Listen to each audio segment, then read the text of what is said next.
মিষ্টির দোকান। বর্তমানে সেই মিষ্টির দোকানের মালিক হলুম আমি, বুঝলেন কিনা? আসলে দেশভাগের আগে আমার দাদু রাজশাহী থেকে এসে এই মঙ্গলাকালী মিষ্টান্ন ভান্ডারটা প্রতিষ্ঠা করেছে। তা দাদুর পরে জেঠুর, তাও পাওয়ার এখন আমার। অপূর্ব, কি সৌভাগ্য আমার! কি বলবো মশাই, ছোটবেলা থেকে আপনাদের দোকানের মিষ্টি খেয়েই তো এত বড় হয়েছি। আসলে দিন তিনেক বাদে আমার বোনের বিয়ে, ও, তাই ভাবছিলাম ওকে একটা হীরের মুঠোক দেব, সোনার উপর হিরে বসানো থাকবে। তা সেরকম হীরের মুঠোক তো আপনাদের কাছে নেই। নেই তো কি হয়েছে স্যার, বানিয়ে দেব প্লিজ স্যার। এখান থেকেই নিন স্যার, বুঝতেই তো পারছেন এত দামি। বুঝতে পারছি, কিন্তু আমি আবার অত ঝামেলিতে যেতে চাই না। আহ। আমি এখন অর্ডার দেব, আপনি অ্যাডভান্স চাইবেন, তারপর বানাবেন।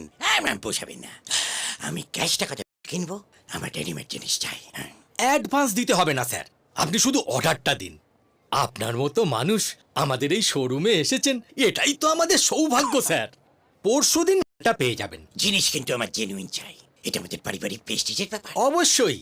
বলছিলাম কি, আপনার বোনের সাইজ কত? মানে মাথার সাইজ, ওই কি সাইজের মুকুটটা হবে এটা তো আমাদের জানতে হবে, এই আর কি।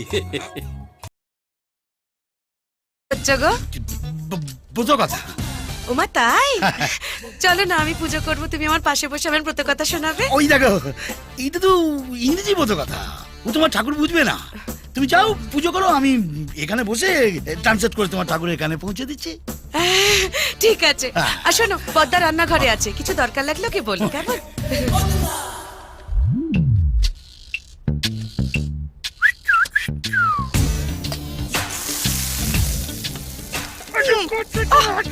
ছাড়ো না, কেউ এসে পড়বে।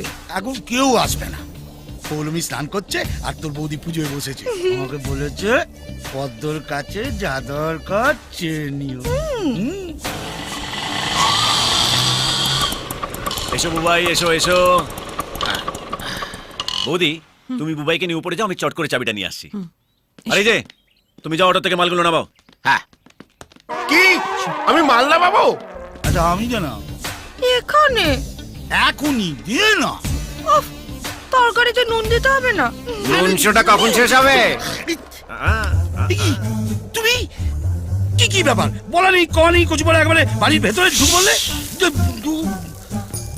চাবি চাবি